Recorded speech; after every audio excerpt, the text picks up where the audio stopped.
Social Hour, episode 27 with Scof and Fratty. Hey everyone, welcome to Schofield's Flowers Social Hour. I'm Steve Schofield. They call me Scof. And I'm Chris Fratterigo. People call me Fratty. Fratty, how you doing today? What's going on, Scof? A little cold out. We both got It's a great day.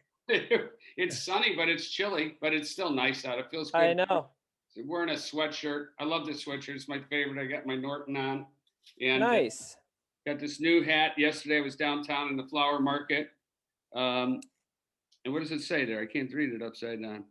Unimpressed. There you just go. Like I am with you with last names. Yeah. So he's a big cannabis guy for the last 10 years. He was from Miami. Went down and saw him in downtown in the flower market. Had this insane loft. I mean, just gorgeous. And great guy too. Alex is his name. So had a real fun time doing that, looking around at flowers. Got a little announcement. You know, I mentioned to you that I have we're going to be doing a Schofield's Flowers pop-up on 12, 13, and 14 of February for Valentine's Day. It's going to be a drive walkthrough at Lunetta all day. We figured, we got a month away. Numbers are going down. Lunetta is going to open up for just, takeout only. They've been closed, which is a real shame because they're such, Rafael Lunetta is just a fantastic chef. And Mike Garrett's a great guy. He owns a couple different places. And of course, Mike and I have been talking about how could we move forward and do something as a Schofield's Flowers, restaurant actually. So that's pretty cool. But that's down the road. Yeah. But it's crazy because right now he's thinking that, now's the time to grab up the property and try to do something as we come back because so many places are closing.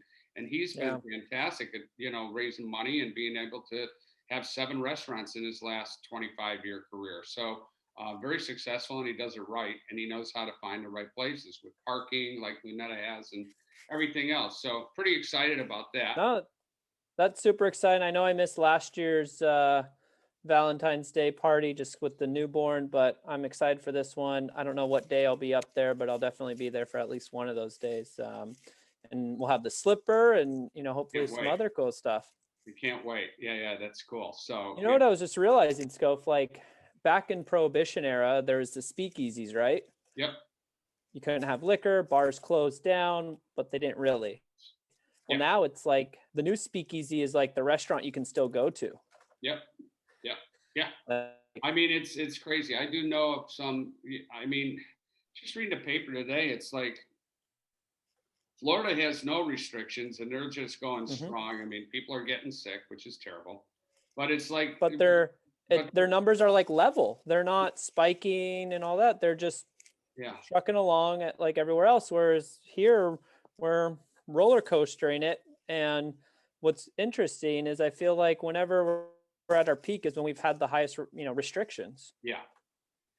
So, we're sitting. I don't know. I'm not a scientist. I'm not a doctor, but I look at graphs and I can see Florida's wide open doing what they're doing. And I can't go into a restaurant and sit down. I know. It's terrible. So I'm looking forward to it. It's going to be really fun. We're going to do a little fashion show before that, which we'll let everybody and you'll see it. We'll all see it on social and everything. We're really super excited. Fashion show. We'll take anything right now to entertain, right? I know. I was just watching the Blackhawks play, and Sutter just got his first. Plus Sutter's his name. Sutter family. Geez, I think I know. It's crazy how many kids in the NHL from that family. They might be the number one like hockey family. As far as number of people within that family to make it to the NHL level. Obviously there's, Gretzky and his brother who are the all-time leading scorers as brothers, but I think Gretzky's brother had like 10 points. So it's not like his brother did a whole lot. And then, there's a lot of father sons, but the Sutters, it's like cousins, uncles, nephews, like brothers. It's insane how many. They've got to they need to be sperm donors for the NHL, right? Stud service. Stud service, right? And and I just Sutter stud service. I like it. As, I like those are my initials, Stephen Scott Schofield, SSS. There you go. I always said that if they were going to put anything in the Hall of Fame, they should put his Johnson in a nice thing in the Hall of Fame. Dad, what's that? That's Sutter's Johnson, son. Let's not look at that. Let's move on. Led to 3 NHL sons. Yeah. Only one was not a hockey. I mean, he played hockey, but he chose to be an attorney. He probably is an attorney and does all the deals for every single kid. So he's probably the richest out of all of them, right? Right. Yeah. He's collecting on every one of their deals and doing half the work. So today we've got the NFL playoffs also. Yeah. So we've conference got the AFC, finals. NFC. Yep. We've got Green Bay against Tampa Bay. We got Kansas City Chiefs against Buffalo. I was just listening to some predictions, and some people are saying that Brady's going to the Super Bowl again. I wouldn't be surprised.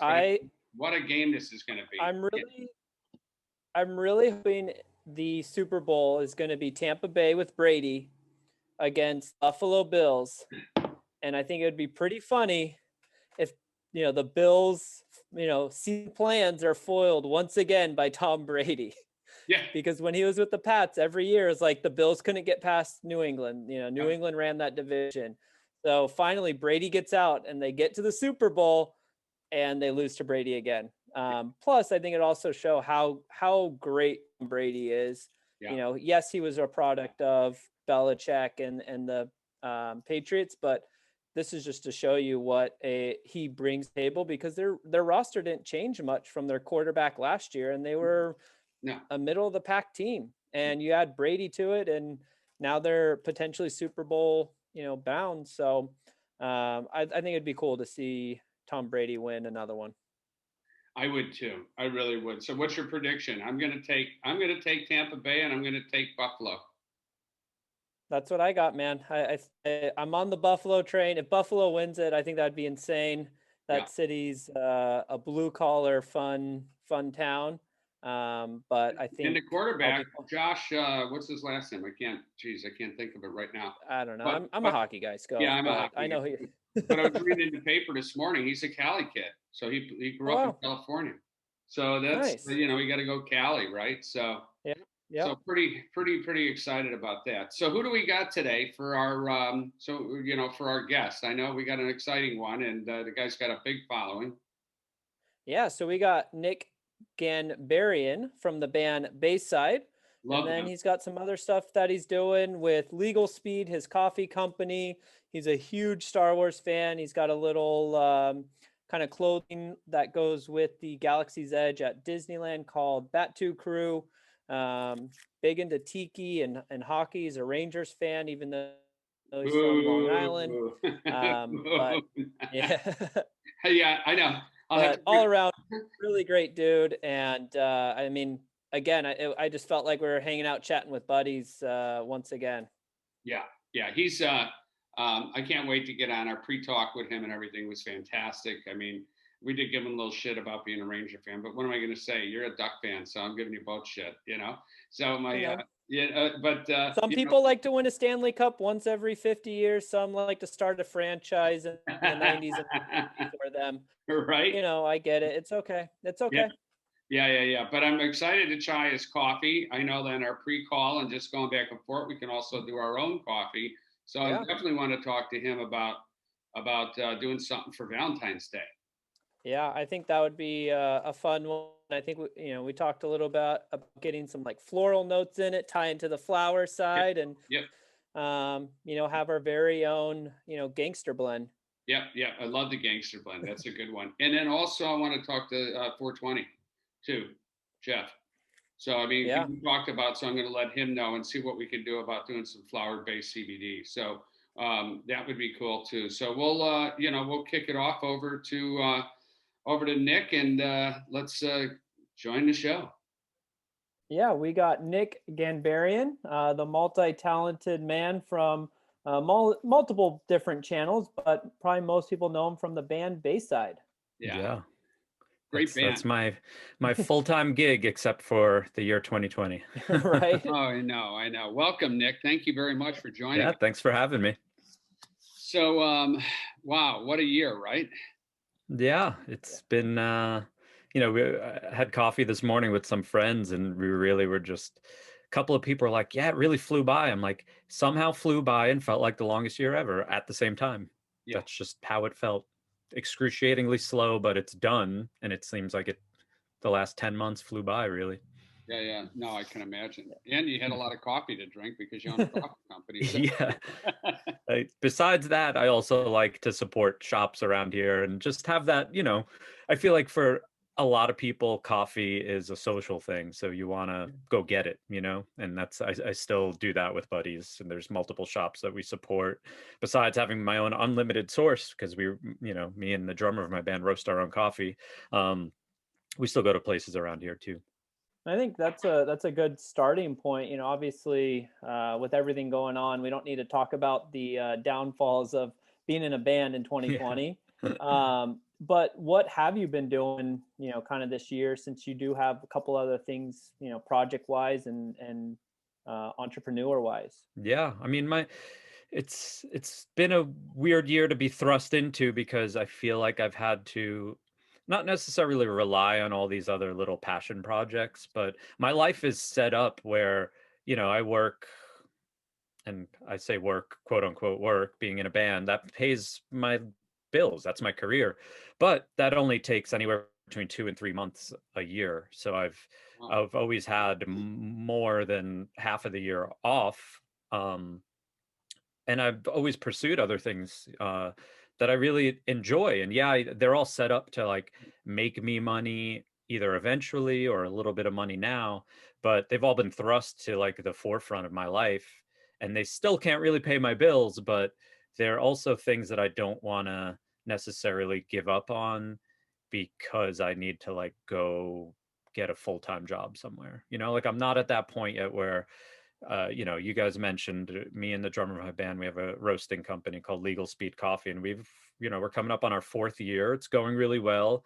2020 was a good year for us, actually, because a lot of people just started to make coffee at home. So that's been a bulk of my time, is kind of putting in close to full-time hours on like entrepreneurial like side of my life, to put more time into the coffee roasting business and really push that forward as much as possible. But other than that, I mean, Bayside took up a little bit of time. We did an acoustic EP that we recorded in June, and we just released it in December. This was our 20th anniversary as a band. So this was a big year that we've been planning for years. We've been planning this year for 2 years, and we've kind of the bad luck. It's funny because we named it the 20 years of bad luck tour, because we have a song called Blame It on Bad Luck. And then we had a bunch of bad luck because the pandemic really just took away our anniversary year. And the thing that stings the most about us having to cancel our whole year of touring is that we really took it easy in 2018 and 2019, knowing that this would be our big year. So none of us were really sitting on a bunch of money prepared to take a blow of having a year with no income. We all kind of were, I don't want to say limping into 2020, but really running on fumes, knowing that we'd make a decent paycheck this year because it was our 20th anniversary. So that made it tricky, but we're getting by right now. That's for sure. I mean, you pivoted, right? You put money and time into your other project, and you're not going out as much, that's for sure. So I know I've spent a lot of money on dinners and drinks with my clients. I mean, normally I'm spending 25 to 50 grand on drinks and dinners. Oh, dude, totally. It's definitely helped. Yeah, so that definitely helped. Yeah, we've had for our career, really as we get a little older, we've kind of leaned into the acoustic side of our career. It's always been a part of what we do. We, for the most part, especially early on in the band's career, everything would be written acoustic first. And we've always kind of made it a point to have an acoustic-ish or an acoustic song on at least one on every album. 2006 was the first time we did an acoustic album. And then 2 years ago, we did our first full band acoustic album and did our first full band acoustic tour. And it just went so well that it really opened up like a whole other like alleyway for us to go down in our career. And this EP that we did this year was a 5-song acoustic EP again that went, you know, our fans really do love that different leg of our career. And it's a lot of fun. It's a lot more musical and low key. And I could see stuff like that being more so what we get to, you know, something like Song Trader or something like that. Like they might be able to use more acoustic, like prettier music for stuff. Yeah. No, he's terrific. You'll like Dave. He was over at Paradigm, and he was working with Imagine Dragons and all the top, Nice. you know, bands like that.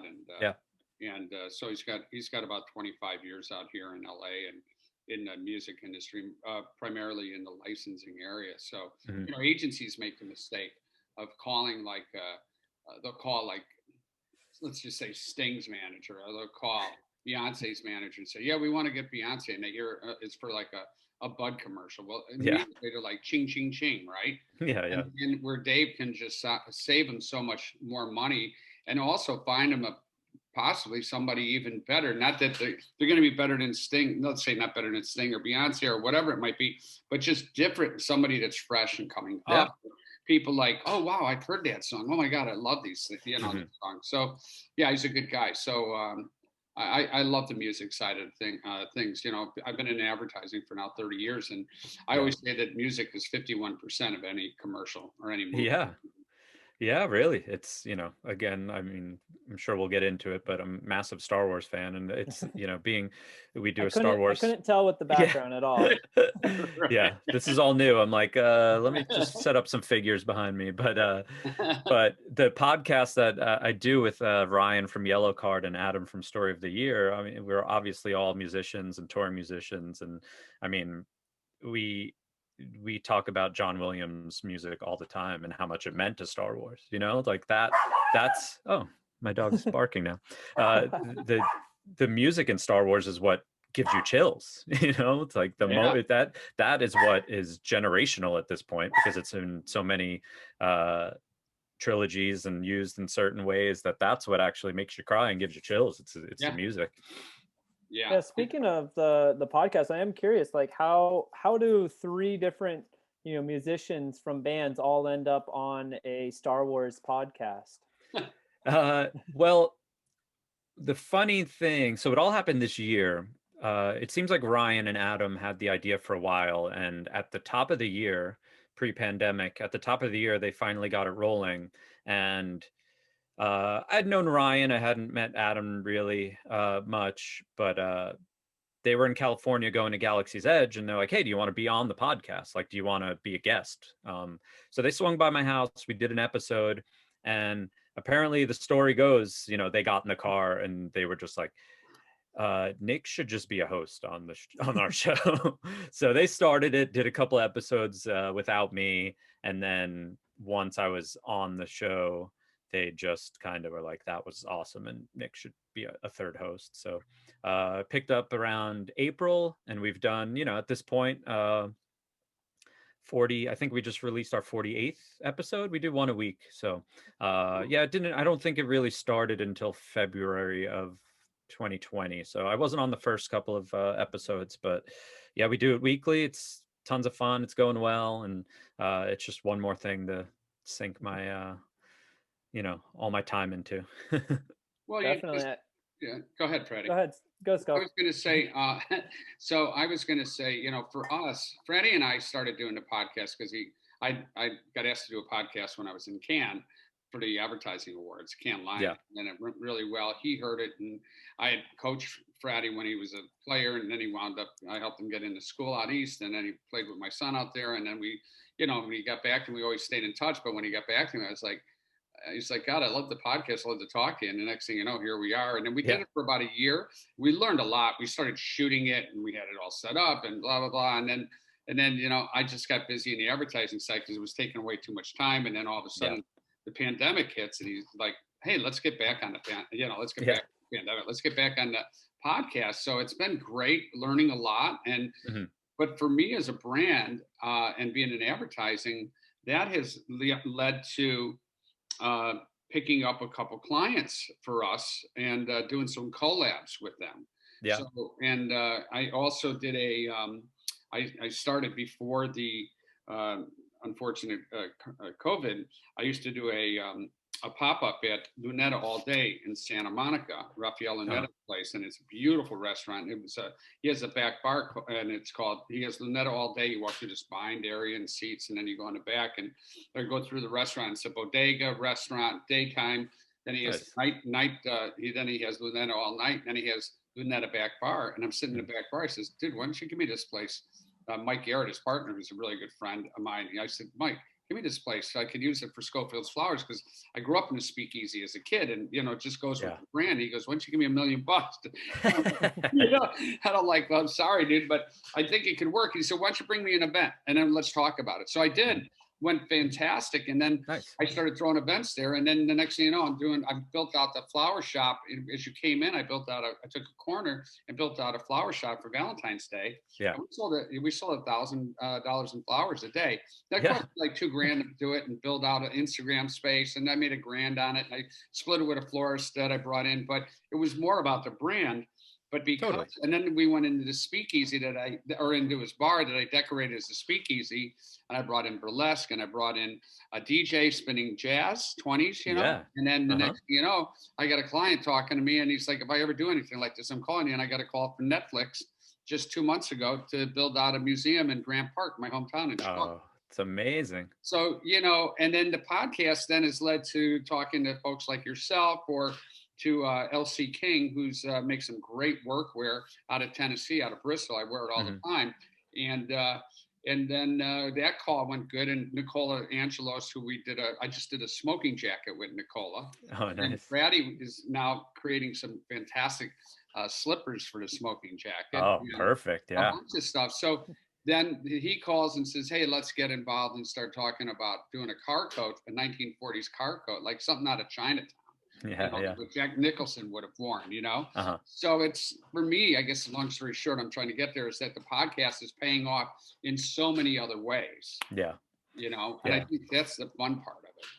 Yeah. It's really, our podcast, it's all under the umbrella of Star Wars, but we have, just being musicians, we find other musicians who like Star Wars, and we like to keep the podcast episodes fairly evergreen. So like, if you just find it, you can listen to any of them, and they're not like necessarily talking about what happened that week in like rumors or news or anything like that. So we do, we've had very awesome musician guests on, like Mike Herrera from MXPX or John Feldman from Goldfinger. But we've also had like people like in-universe Star Wars people, like voice actors and an actual actress from The Mandalorian named Emily Swallow. So we've had some luck with getting like good guests, and even those episodes we keep fairly evergreen. We just have them on to talk about, their first Star Wars memories, or favorite things about Star Wars, things like that. And I'm hoping we get to do more stuff like that. I think it's always, we've definitely seen a bump in our numbers just because there was a new show on weekly, so we got to talk about that and review that. But it's opening up so many opportunities for people to just like either learn more about Star Wars, and just my whole goal with anything I do really is to create a bigger community. So for people to come into Star Wars, there's got to be, it's such a part of being a human that even if you're not a fan of it, something about it. But it's something that people be like, "Oh, I like these 3 bands. They have a Star Wars podcast. Let me see what it's like." And then hopefully they become more involved, and the community grows in that way. But to me, like I said, like even the coffee company, it's all about community. It's all about like figuring out who we could work with, other brands to work with, other coffee companies to work with, other bands is one thing. You mentioned doing collaborations. That's been a big part of our 2020, was to work with as many bands as we can to help them make a little bit of money, give them something else other than a t-shirt to sell, because that's been a big thing this year, is people want to support bands, and it's really not the easiest thing to set up a live stream with a full band. It's a little expensive. And a lot of bands, like my band in particular, we don't live near each other. We have half the bands here in California, half's in Nashville, so we can't just spend a weekend, rehearsing and doing a live stream. So bands needed other things to sell. So I just started to hit up friends' bands, cold called a couple of other like managers of bands I liked, and just did like a collaboration coffee where it helped Legal Speed, move some coffee, but it really helped the band to make some money and hopefully push some of their fans towards their merch store, or maybe they bought a bag of coffee and a t-shirt or something like that. So it's been a great part of our brand development to involve music. Like, Chris and I basically met through, the observatory. We've done a couple of pop-ups there. So yeah, I mean, it's been the podcast. I mean, to your point, the podcast definitely opens up a lot of other opportunities, and you just never know where it goes. I mean, there's a reason why the medium is like so popular, because people really do, especially this year, people want to hear other people talking because they can't be with their friends, So like they kind of want to hear some other people's conversations here and there. But the medium's always been there. It's just been in like 5-minute little clips on TV on the Tonight Show or Letterman or something. So now a lot of those hosts are going into long form, almost like more like Howard Stern-esque long form interviews, which I think is what people really want. They don't want the 5-minute little, this guest is on, they're talking about something they're promoting. All right, see you later. Now it's like an hour long of like getting to know somebody, and it's great. I think, like I said, I think there's a reason why the medium is so popular. So, yeah, it's been certainly something I enjoy doing for other people, and then on our own, Star Wars wise, it's been like the highlight of my week all year. And Nick, something I think you mentioned there that I think rings like most true is talking about like creating that community. Is I think from following you on Instagram and stuff, like you have a number of communities that you're kind of involved in, whether you're financially tied to it or just helping some buds out, and what I think seems to like really just line up well is like some of the mutual contacts that we have, they're all kind of from that same cloth. They're all about like, you're my friend, I'm going to pump your stuff, I'm going to help you out, that kind of thing. Like, I'm going to rep your brand, I'm going to go to your spots, all that kind of thing. And we recently had Tiki Tony on. Oh, so good. And I was talking about how I kind of was like introduced to Tiki through Trader Sam's, like went to there, had a good time, and then had some friends who kind of like Tiki, and then bought some rums and kind of looked at things, and then slowly I peeled back the onion and found other stuff, and then next thing you know, we're at like a Tiki event, and Tiki Tony's there, and he has this really cool safari car that he like tricked out, and it's like all rustic. So cool. It's all like he painted rust onto it to make it look older and all that. He has vines growing out of it, and I was just like, oh my gosh, this is so cool. This reminds me of that Disney magic. And then there's all this other cool stuff, and then you start meeting more people, and you start going to other places, and it just becomes this community, and that like community brought you in more, which makes you want to go have Tiki drinks at another bar, and it just kind of builds and builds. And then next thing you know, we're on a podcast, and I'm like, oh, who would be a great person is Tiki Tony. Let me see if I can reach out to him, because we've communicated for some other things that I'd purchased some stuff from him. Actually had to meet him because I'd gotten this he calls it like wacky taxidermy. So it's like a flamingo head that looks like it's a taxidermy thing. Oh yeah. And I had gotten it for my wife, and I guess in transit the beak broke off.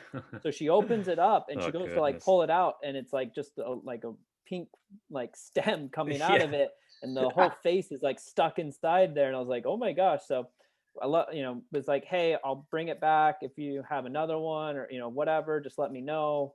And he was super cool. And so he lives up in Ventura, so we made a day out of it, went up to the Tiki bar up there, and we got to meet him. So I was like, all right, I have his number, I'll just hit him up and see if he's down. He's like, yeah, absolutely, let's do it. And then so it's just this revolving thing. And then we're hopefully going to talk to him about some collab where we can do some like Scof wants his head as a Tiki mug now, type thing, and maybe he can design it and we can produce it. Something like that. That's great. I mean, tiki is another thing that I love that, I got into. My tour manager, he works for a bunch of bands. He's worked for Thrice and Motion City Soundtrack and Andrew McMahon, like just say anything, like a ton of bands, but he's any tour we do once a year, he'll do it. And he's like the tiki connoisseur. So he infects every band that he goes on tour with. He's going to tiki bar every night or some sort of high-end cocktail bar. So every band he goes on tour with all of a sudden gets off tour and is like a tiki head all of a sudden. So that's definitely been something that he's a Star Wars guy too. So like we went to Star Wars Celebration in Chicago last year and went to a couple of spots out there. Did Chicago, you mention, right? Schofield? Yeah, I'm from you're from Chicago? So, yeah. Have you been where was it, at the convention center, or where was it at? Yeah, McCormick. Yeah. Is that what it is? Yeah. That's a big convention.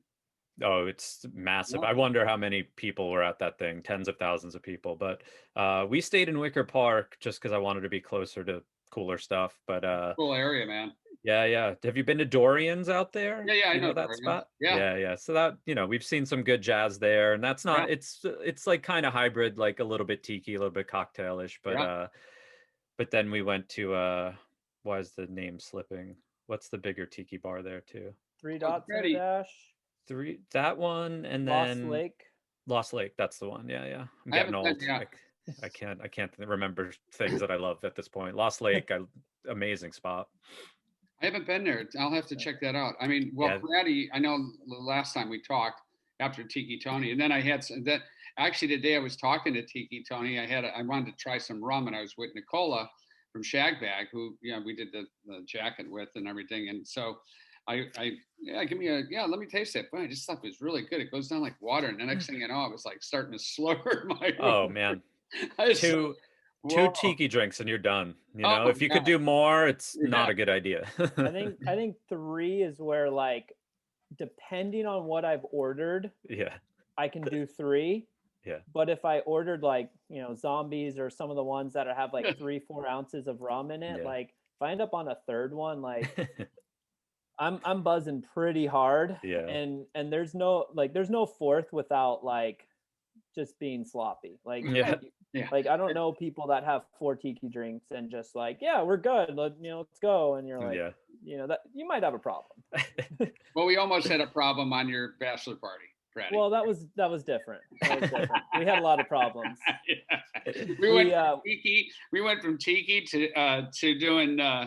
To bourbons and scotches at a place in San Diego, and I got to tell you, that was and then we were on scooters riding around like we were a gang, 7 of us. We almost got on the highway. I stopped everybody. I think it was me and Brad. I don't know who else. And we're like, whoa, we can't go here. This is a moment of clarity. Moment of clarity. But Dad stopped the fun. Oh my God, that was such a good time. I have to tell you, it's one of the best bachelor parties ever. And have you been down to False Idol, Nick? That's in San Diego, right? Yeah, I must have been there. See, like it's definitely one of those things where you're saying if you start to get into 3 or 4 tiki drinks, you're gonna get in trouble. My buddy Matt, who I was speaking of, he's a trooper. He could do as many as possible, and at the end of the night he might like fall asleep sitting up, but at no point before that are you like, oh man, this guy's a mess, like he could handle it. And he's a skinny dude, like he's That's crazy. Because I think just handle it. It's one of those things where like they go down easy, they go down, they're delicious, but usually a fun atmosphere, so you're like chilling, Exactly. The only thing is I think it's just like it's just so much sugar that I just feel bloated after like it's like, okay, I'm good. Like I've had my dessert and my drink in one. Like I'm good now. Like I just don't think I could even like possibly have more just from like sugar overload. But they are delicious. That's for they're sure. so good. Well, Tiki Tony, what about that hammer he has, the ice crusher? Nicole just got one. What a cool thing! It's about this big. Yeah, and it's got the scrolls. Oh man, it's so beautiful. It's like almost looks like a Thor hammer. But then he like carved in it, so it has all that tiki carvings on it, and Actually got one for Christmas from my wife because I was using a meat tenderizer to crush our ice because it's not convenient to go to Sonic to get the right ice. Yeah. You know, we're hardcore about our home tikiing. Yeah. So, you know, all of a sudden she's like, oh, perfect. He has that. Saw it on our show, ordered it. Had no idea. And I was like, oh my gosh, this is so amazing. And then I saw Nicola had one for her guy. And now we just need to get a Scof one. Yeah. With my face. Yeah, exactly. So, you know, I wanted to get back on the podcast for a second. I it's been so much fun lately that we wound up doing we built out an art museum in Lincoln Park in Chicago, or not Lincoln Park, Grant Park in Chicago. And we did 2.5. So for every 9, we took 6 photographs from the Chicago 7 trial that we did for Netflix, and they released the movie that weekend. 9 feet by 5 feet wide photographs from the Getty Museum, put into a 2.5 inch thick plexiglass. And then we had to have engineers put them in the ground, but we also made a little pedestal that you could QR code. And we did 2.5-minute podcast on why photograph was taken there. Yeah. I'll have to send it to you. It's really that'd be great. The history of it is just like, I just was blown away at the history of how those things. And I was a little kid, but I can remember the riots back then as a little kid because they were all over Chicago. So I've been hearing good things about that Netflix. Is it a series or a movie? A documentary? Yeah, it was a 2-hour movie, but sort of like a docu-feature. Yeah. So, but fantastic. Aaron Sawyer, who did Facebook, and so I can't say enough about the history in the movie. And then Chicago. Did you enjoy Chicago? What a great city! Huh? Oh, I love it. I mean, that's why it's always been good for us as a band. It's kind of twofold for us. So our first record label was Victory Records, based out of Chicago. So that kind of was like our, you know, New York's our home base. Chicago was like home base 2.0. But then I think there was just something about our sound being like similar to another Chicago band like Alkaline Trio, and just kind of being in that vein. Chicago really took to us early on, and still remains just as much of like a hometown as New York is. So I love it. And the reason I went to that Star Wars convention was because it was in Chicago for the first time. It's usually in like Orlando or Anaheim. I know they've done some overseas, but they picked Chicago, and I was like, I can't think of a better place for me to like go and like screw around for 5 days. You know, like I love Chicago. I know where to go. I know where to stay. Like if you're telling me I could like spend all day around thousands and thousands of Star Wars nerds and then go eat and drink at like my favorite bars in Chicago, and like not necessarily worry about when we're on tour, at most we would be there for 2 days at most. So being like, all right, I'm going to go on a vacation. It was like early spring, so it was still chilly. There was some snowfall actually. But it was such a good time, and a very specific good time because it was in Chicago. Like I still would have had a good time if it was in Orlando, but Chicago's a city like none other. Get a Chicago dog in Orlando. Yeah. I mean, just everything about the food, and you know, I have buddies there that I got to see more than for a couple hours, you know, like it definitely was just completely such a blast. And I actually wound up on the last day of the convention, I have a buddy who does like a emo like DJ night at Beauty Bar. So we combined emo DJ night with a after party for Star Wars Celebration, and had like just such a good like merging of two different worlds, where we had like another podcast. I wasn't podcasting at the time, but I had a friend who was podcasting that brought a bunch of like their listeners, and then just plenty of Bayside fans came. But it was such a good night because there's something to be said in my life where I get to see places, but I get to see them for one night, you know? So going back to a place kind of on vacation that I got to like relax in for 5 or 6 days was so fun. And it kind of all culminated with that like kind of like after party at Beauty Bar. Yeah, can't get a better area to be at. Yeah. Yeah, that's awesome. Speaking of New York, so you're from Long Island, but you're a Rangers fan. Yeah, thank goodness. It's one of the few things I've done right in my life is pick the right team. Look at this. Beep, beep, beep, beep. How'd you get into hockey? Really, I mean, like most things in my life, just organically. Like I love my parents, but they never handed anything down to me. You know, like I come from a little bit of a, I guess a slightly different kind of family. Like my mother's third generation Italian. Grew up in Brooklyn, moved to Long Island when she was a kid. But my father's from Iran, and he moved in the late 70s to come here for school, and they met. And he moved here, you know, after school. So there wasn't necessarily a lot of like tradition to hand down from my parents. Especially like my dad was one of 8 or 9 kids, and he's the only one who moved from Iran. So there wasn't, you know, too much like Persian lifestyle in my house or Italian lifestyle in my house.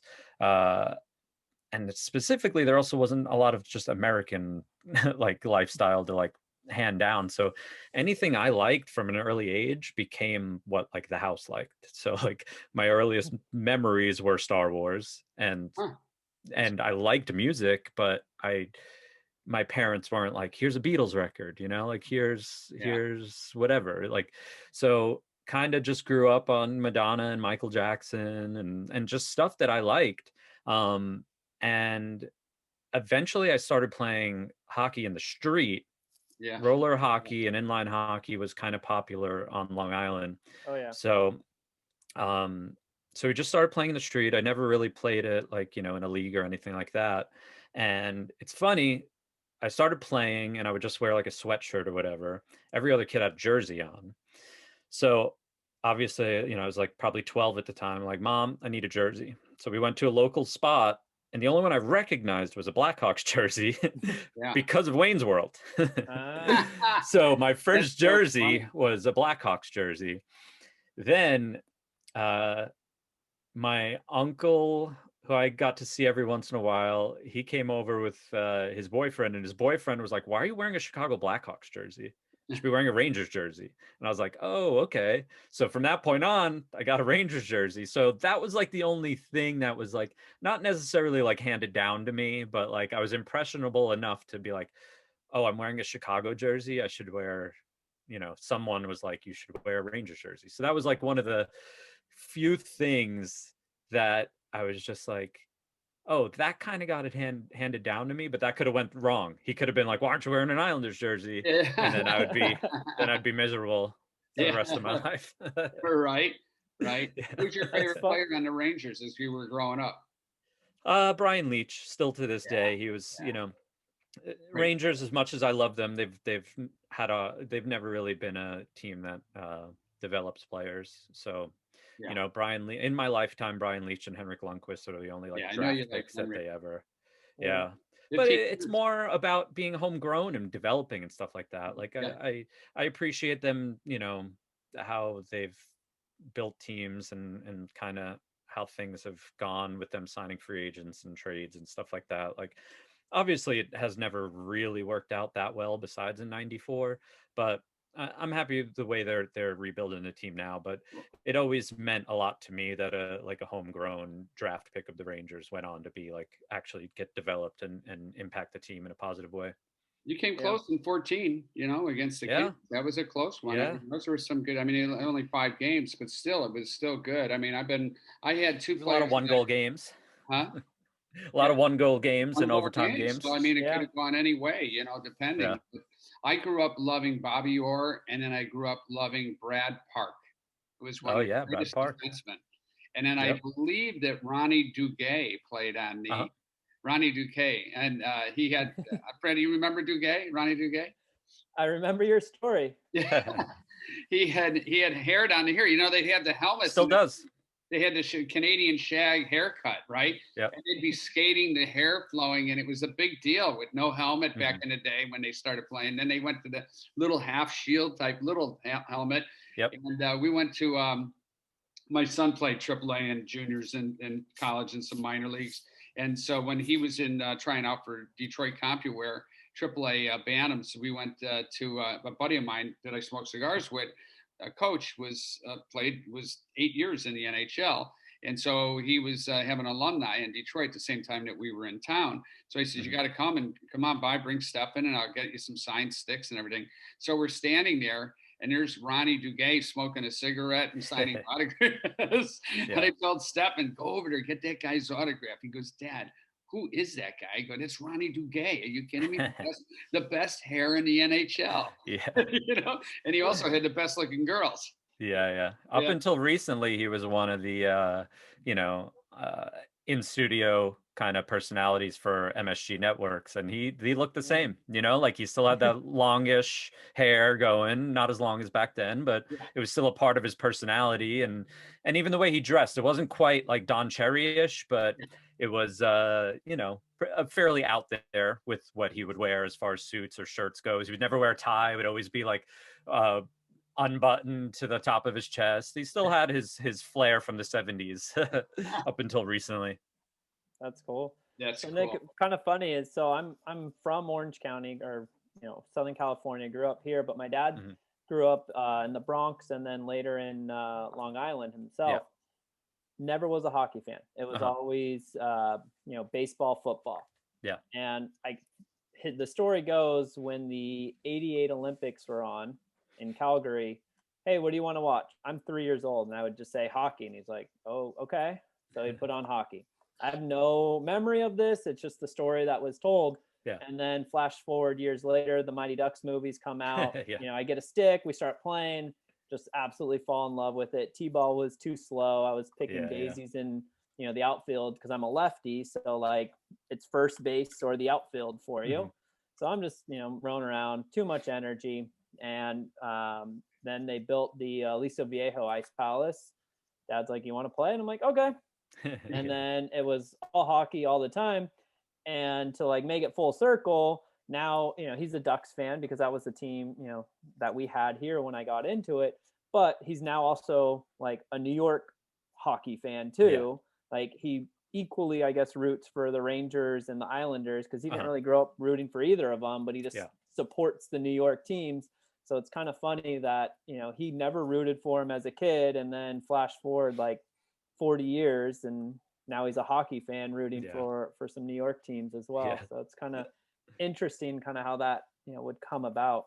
Yeah. It's it's there's two routes. It's either organic or like a tradition, a family tradition type of thing. And I mean, it's been fun. It's been great I never played ice hockey until I moved out here though. I stepped on the ice like in full gear maybe 2 years ago for the first time. Wow. Yeah. So took a little bit of, I feel like in my body, I still remembered how to like maneuverability on skates, on roller, like inline skates. Yeah. So getting on the ice was like, oh yeah, I know how to skate, but I did not know how to stop. I'm 40 years old now. I'm like, it's really hard to learn something that if I fail might hurt me. If I fall down, it's like, I don't want to necessarily be breaking any bones, trying to have fun out here. So I spent a lot of time at KHS out here alone. I would go, at noon or 1 and there'd be nobody on the ice. And I would just spend an hour not having fun. I'd be like running my own drills, like learning how to skate just so I could play some pickup games and stuff like that. But it really was fun because I've watched hockey, since I was 12. And it's kind of like, the best way to sum it up would be like, I know what to do. I just my body can't do it. Well, like, I know what I want to do. I just can't do it. At some point that happens to everybody. If you played in the NHL, you hit a certain point and you just can't do it anymore. It's that profession that the older you get, the worse you become, no matter who you are. Age catches up to you eventually. And the mind might still be working. You're like, I used to do this toe drag backhand move, 10 years ago. And now, It just doesn't happen. Yeah. No matter what level you play, you could play lower level and you just still can't pull it off anymore. And it's more frustrating, I think, knowing how to do it and being like, I used to do that all the time, than like picking something up and be like, well, I want to do that, I just can't, so I'll just work on it more. It's like the fall from grace is worse than kind of learning and the frustration. But and when you play like a pickup game, the pickup games, the few that I've played, the degree of talent is just all over the place. It's like me just barely learning how to play for like 2 years, and then the highest person on the other team was like a former AHL player. It's like, okay, all right, okay. Fratty, I'm actually gonna maybe put on the skates on Saturday for the first time in probably 5 to 6 years. Now, I played my whole life, my entire life, and I'm the one that got my kid into it. But I got a friend of mine, an animator, Dave Wyatt, and he's like, he skates 3 times a week still. Wow. And he's from Montreal. And I'm like, dude, that is crazy. And he's like about 42 years old. He's like, I can't get enough of hockey, dude. So he said, come on, man. So there's that little Russian rink they got over here in Van Nuys that's like really small. It's like like almost like a big figure skating arena, right? But it's like maybe on a regular sheet of ice, it'd be from the blue line to the boards. So you're one whole zone. But he said it's good for the old guys because we don't have to do this far. And we play 4-on-4 instead, which is fun, So I said, all right. So I got to go dig out this stuff and see. I know my blades are going to be like butter knives, and I know I said I better find a full cage mask because about 6 years ago when I played and I had taken another break for a while, I took a slap shot off the side of the ear, but luckily the puck got tipped up and hit me. And of course, it was a guy that played college. And I was just like, oh my God, I got to get a full face shield. Otherwise, I'm killed out here. I had like $40,000 in dental work that could be gone in a matter of one shot. Right? Yeah. Well, I'm going to be looking for a new host. So if you're looking for another podcast, Nick, Yeah.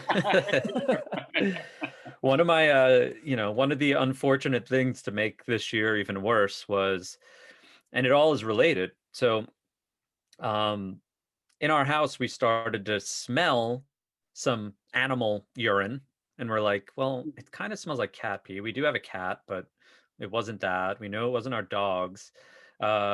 We've seen some rats in the house here and there. We're dealing with that. One day we're like, let's clean this little nook here where we have shoes and some bags and stuff. And we just start to find a bunch of rat poop.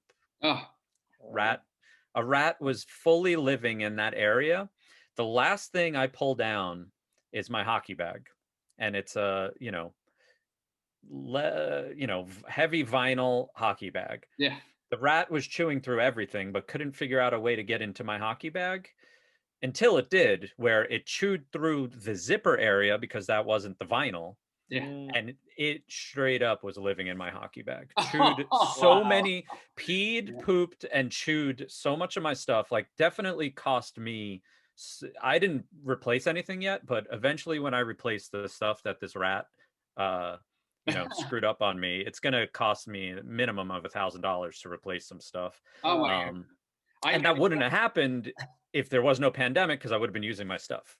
Like it sat up there for months because I wasn't using it. And you would think my gear, you play it and it gets wet and it stinks, and no matter what you do, it never will smell right again. I don't understand why these creatures want to go in there. Like we'll get a few cockroaches in our garage where I store my bag. So every now and then, like one will come out and I'm like, what the heck is it doing in there? Like, why would you want to go in here of all places? Like, I don't know. I can't even, I wear it and I can't really stand the smell of it, even though I'm a little nose, blind to it. Like my wife will smell it before I do, but like it still has a distinct odor to it. And it's like, why are these rodents and bugs like attracted to this? I'd love to find out why. The best thing was when you go on a hockey trip and with the kids, and then you're staying in a hotel and on a road trip. You look outside and there's hockey gear hanging. You got this beautiful. We're staying at the Marriott with the kids, and of course the parents loved it because they'd all meet at the bar and drink. Kids are having a ball because they're playing hockey in the hallways, right? Mini hockey with the little sticks. And then you look along oh, honey, what a beautiful hotel. With all the underwear hanging off the banister. Yeah. I don't remember what team it was, but somehow they decided to rent like one of the ballrooms. And so we got to lay out all of our gear in the ballroom. Oh God. I could not, I mean, I'm shocked the hotel would let that happen because I mean, you're just putting your wet gear right on their carpet. So, you know, so gross. And I don't think they knew, Fratty. Yeah, I'm sure that was, you know, the thing that they just didn't understand what was about to, you know, embark on them, because I'm sure guests walking by it would just be like, oh, look at that, you know, foul odor that's over here. And then, you know, the next night there's probably a wedding in there, and, you know, they're like, oh, this place, you know, has a distinct smell to it. Yeah. And, you know, that's, you know, 24 kids hockey gear just laying out there after a, you know, back-to-back, you know, 2-in-1 day tournament game.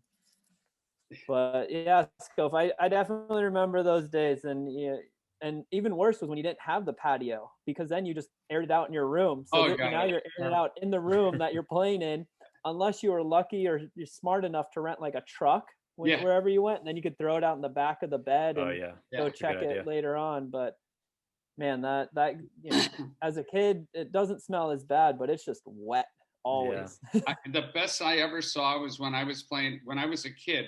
I played on a team called the Chicago Minor Hawks. It was like the LA Junior Kings in Chicago. And we had a tournament that we went to, and it was right back in the 80s when they were, or not 80s, it was 70s, when 60s, maybe 40s. Yeah, 1900s. When the Russians were coming to the States to play originally, and were whooping ass on all of us, right? So they had a Russian team came out, a AAA Russian team came out, and normally when you would have a tournament in Canada or whatever, you'd give them a team puck or a pin. So you trade off pins right at center ice. You'd meet, shake hands. And also that kid that you shook hands with was the kid that would go home with you and stay at your house back in the day. Okay. So that was what we did. We go to in Toronto, and then you shake hands, and that's the kid you're going to go stay at his house, right? And you either get a lucky kid with a hot sister or you didn't. But with the Russians, we decided we had a Russian come back with us too. But when they would get done with it, and I'm telling you, we decided to give them all bathroom kits because they just stunk. They didn't take showers. And they would get out of their game, and they all wore long underwear. And so when they finished, they would all put their underwear piled up in the center of the locker room. Yeah. They wouldn't like hang it; they just drop it in. When they walked in, they just pick up a wet underwear and put it on. Oh man! Oh my God! So we gave them. When somebody opened up the door, it stunk so bad, it was crazy. So when we gave them the bathroom kits, they were washing their hair with toothpaste. They were brushing their teeth. No clue. I'll never forget that. And it was one of the games actually that tournament was in Edmonton, and it was the first time that a lot of the kids had not skated. Oh, there was just another time when with Stefan we went to Edmonton, and a lot of kids had not skated on hard ice, outdoor ice, right? You grew up playing on outdoor ice at a pond, right? Being from Long Island. And the kids went out and skated, and we had a great time. We got back to the arena, and the ice was so hard it dulled their skates. So and they all got out on the ice, and they're all slipping and falling. Yeah. These are AAA players, right? Yeah. So we had to run each individual pair of skates to the sharpening guy one by one till we could get a decent line, and we were down 4-0 by the time, but we came back and won. But it was wow. Yeah, it was pretty funny. So those are some of the greatest fun times ever, man. Yeah. It's great.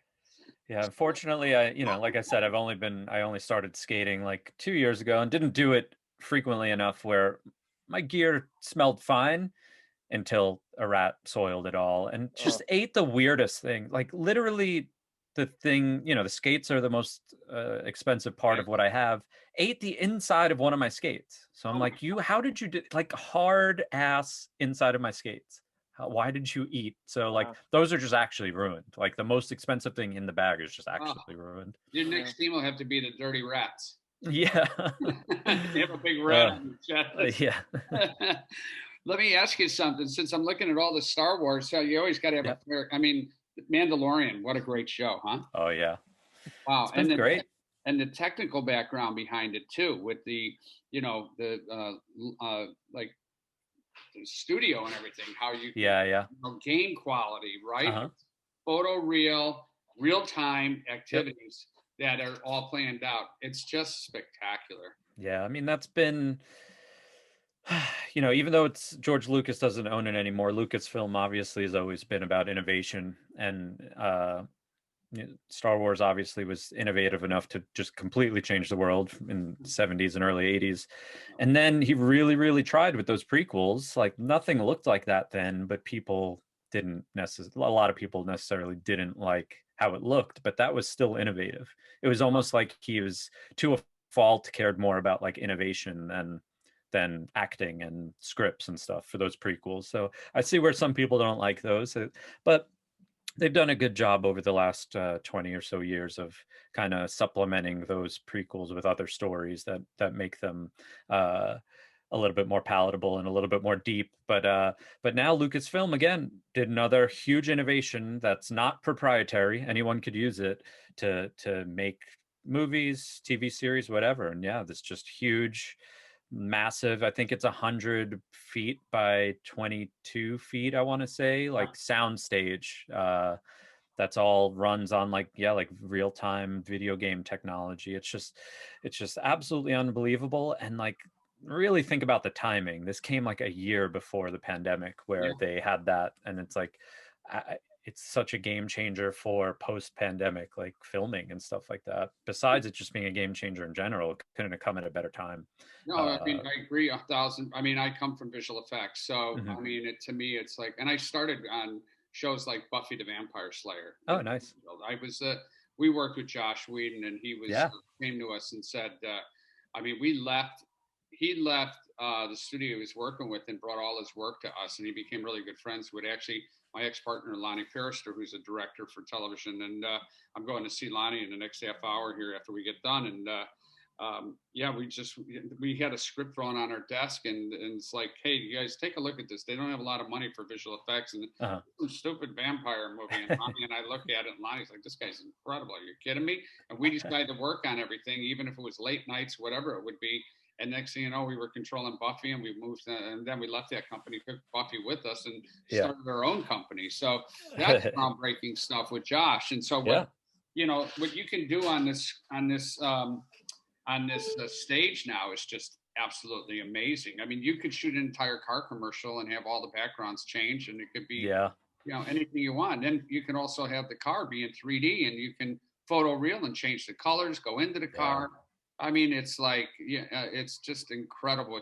5G is a big deal right now. Yeah, it's just like I said, I think it's such a game changer. And like what's crazy to me is like Mandalorian was the first time they used it and it looked great. Then they were immediately by the next season broke it down, built a bigger one. Building one in Australia, building one in England now. So we're seeing how good it looks at the inception of it. I can only imagine 5 years from now what it'll look like and how much better it'll look. It's so great what Lucasfilm's always done with Industrial Light and Magic and Skywalker Sound. I mean, like I said, I think as much as I love George Lucas for creating something that's been, in my life for as long as I've been alive, he did have, I feel like, in my opinion, he had just such a thirst for technological advances and innovations that a lot of the other stuff came secondary. So in a way, I think that, it's good that other people are writing and directing Star Wars stuff now, because I think we're just starting to see, the last 5 years or so, and certainly the future. I think it's just the storytelling and the interconnectivity of the whole galaxy is just gonna take off, and it's just fun. In my life, I for sure focus on a lot of things that make me happy and keep me young, and whether it's hockey or music, Star Wars, whatever it is. I mean, these things really make me happy on the daily, and it's super important for me as a 40-year-old person to not forget those things and not get sucked up into a lot of the other I guess trials and tribulations of adult life, because they come after you regardless of what you think. The adult life stuff comes after you. So I just like to have a little bit of escapism with everything else, and that goes back to what we were talking about. I think, a lot of times when I talk about tiki stuff with people, it's just escapism comes into it. You get to escape and go to a bar for 2 hours, 3 hours that's decorated differently. You can't really see outside. You feel like you're just somewhere else. And that's the same thing with stepping into a hockey arena or going to Galaxy's Edge at Disney. It's like you just get to escape the real world and forget about it for a second. For me, that's good on my brain for sure. Yeah, no, there's a kid by the name of Chris Ferrazola. Screwed up his name, didn't I, Fratty? But always. Yeah, I couldn't get Fratty's name right for 20 years. But yeah, this kid, he looked like my son more than my son looked like my son. And when he was playing in the minors with my kid, and then it became like I was his father. So now I call him, I am your father. Yeah.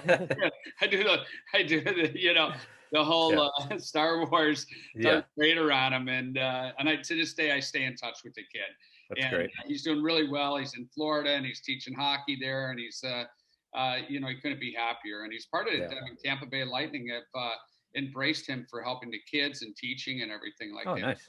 It's nice to see a kid come out of it and actually making $1 doing hockey and doing well. So. Yeah, I mean, that's part of, just like I said earlier, like Bayside and being a musician for sure is my career and pays my bills.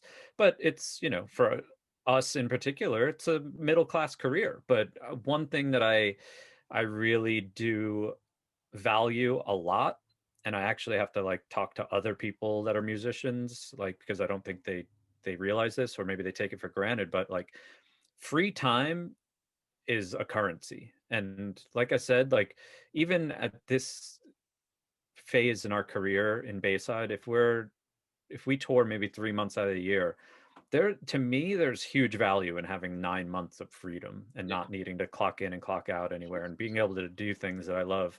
So yeah, I say that like being in Bayside's like a middle class career, but like think about how much time I have, how much freedom I have to pursue other things or just not be stressed out on the daily by other things. So it's something that, a lot of people might get like lost in the hustle or think that they, need to be constantly doing things here and there. And like, to me, it's just being able to not have like life come after you on the daily is like a currency to me. So I'm lucky. I'm 40 years old now. I've been, this is the 20th year that Bayside's been around. I've been a musician and writing music or playing music since I was 15.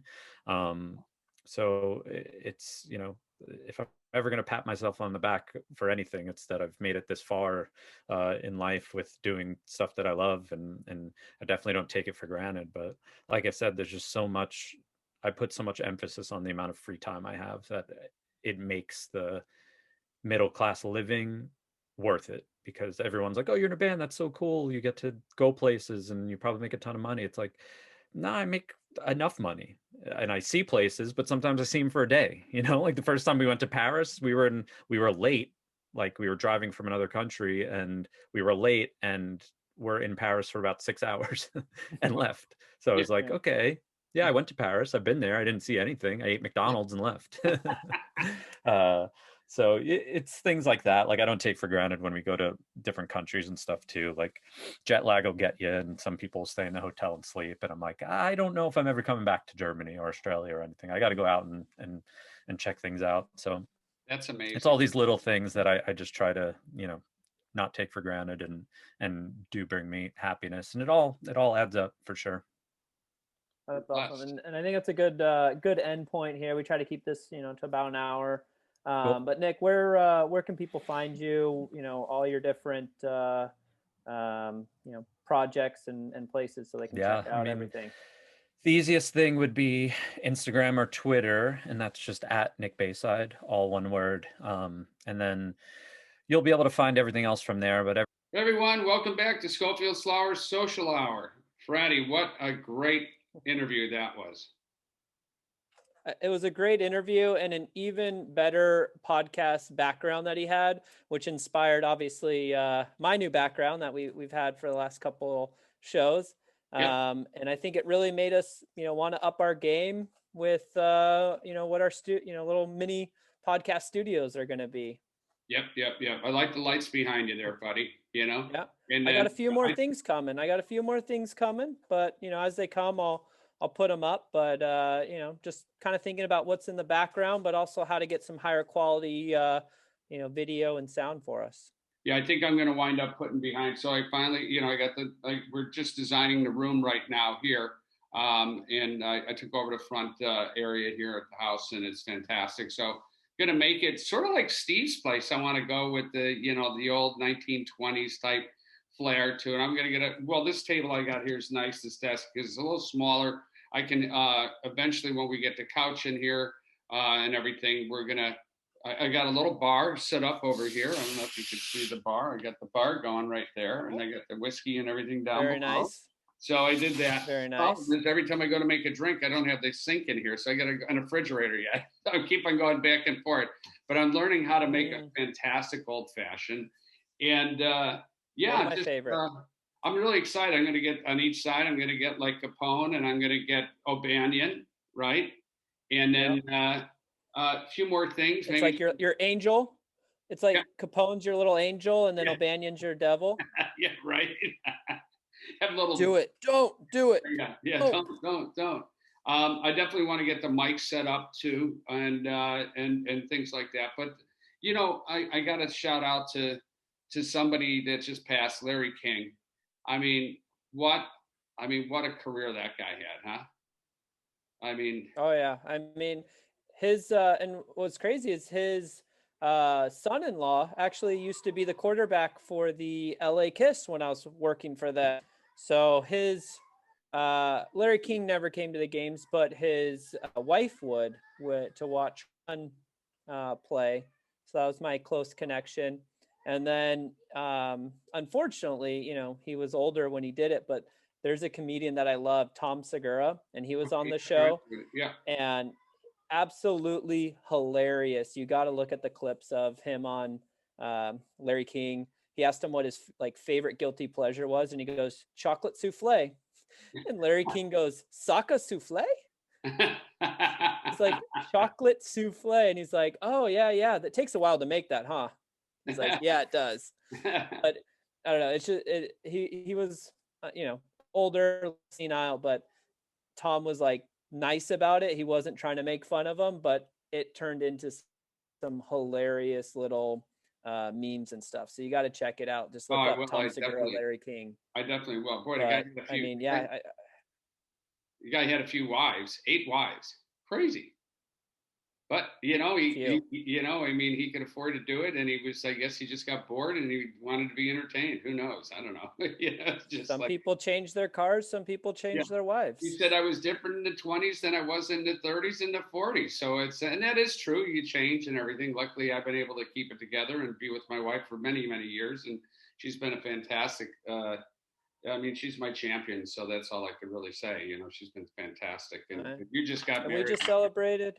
I know, we just celebrated 2 years. I promised her initially 30, like a mortgage. I said 30 years, and then after that we'll reconvene. But last year for our 1 year anniversary, I said, okay, 50 years. So we got 48 more to go. But it's been good, so I think we'll be all right.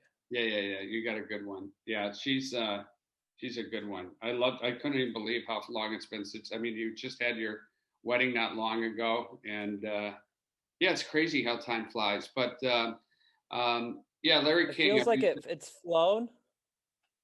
I was gonna say it feels like it's flown by, but at the same time, it's like this was the longest year of our lives. Oh my God, it's crazy.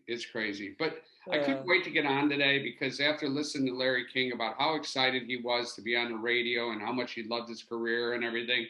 And the guy had millions and millions of followers and everything else. And I just it's just like, to me, this is something that I really love doing. And some of the guests are just becoming incredible lately. And a lot of big fans behind themselves, like Nick and Nick's band playing for 20 years. It was amazing to hear, you know. So yeah.